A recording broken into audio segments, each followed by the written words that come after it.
Chiefs and opinion leaders in the MAODURI district are divided on how to deal with an emerging security threat of kidnapping for ransom involving foreign elements. The kidnappers, suspected to be herders from neighboring Burkina Faso, have recently kidnapped 3 wealthy Fulani businessmen in various communities, causing widespread panic and fear among the local population, who are worried the kidnappers could turn their attention to them.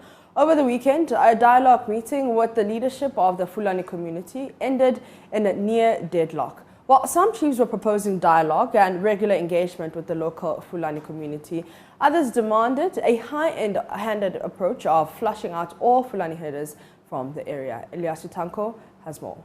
According to the residents, the phenomenon began early this year in the Tantala community, where the kidnappers are said to have established their camp at the eastern forests of the Mole Game Reserve.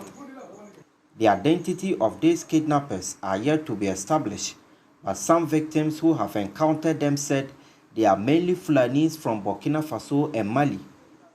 Although there is no evidence of the kidnappers being linked to violent extremists operating nearby, most people here, including this local chief, do not rule out the involvement of such groups. I think I suspect something about that, because it happened in Argo.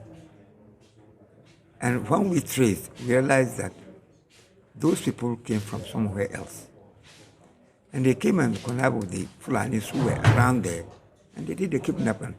So I believe strongly that these kidnappers must have come from somewhere. Since last month, the kidnappers have collected huge sums of money in ransoms after abducting 3 wealthy Fulani herders from several locations, including the district capital, Yagaba. The development has since sparked fear and panic among the local population, as well as a growing anger against the local Fulanis who are already been accused of robberies and destruction of farmlands. At a dialogue meeting with the leadership of the Fulani community in the district, assembly member explained the fears of the local people. As they started with Fulani herdsmen, they'll come back to we the natives again. And I don't know who will be next.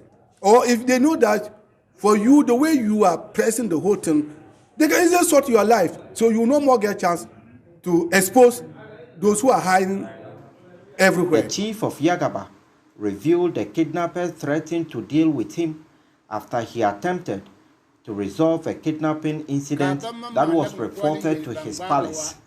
They called to threaten me, saying they know my house. And since then, I have been living in fear. I always lock my door anytime I am alone in my room. At the meeting, the local Fulanis were asked to collaborate with authorities to combat the abductions for their own good.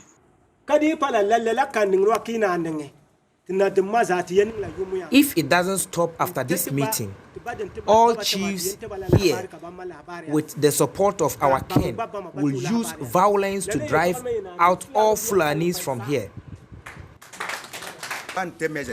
We need to implement all that will be agreed in this meeting. After that, we can deal with the stubborn ones. The leader of the Fulani community in the area deny any involvement in the crime and pledge their total support against the kidnappers. The chiefs should empower us to help them rule and ensure calm in their area. At the end of the meeting, several measures, including the registration of all Fulani herders, forming community militia among others, were proposed and accepted for implementation as the way forward. The regional minister, who was present at the meeting with other members of the Regional Security Council, issued a strong warning to the perpetrators. That wherever they are hiding, the police, the military, the BNI, and all the security agencies of the country will find them in their hideouts, and they will deal with them. Elias Utanko reporting.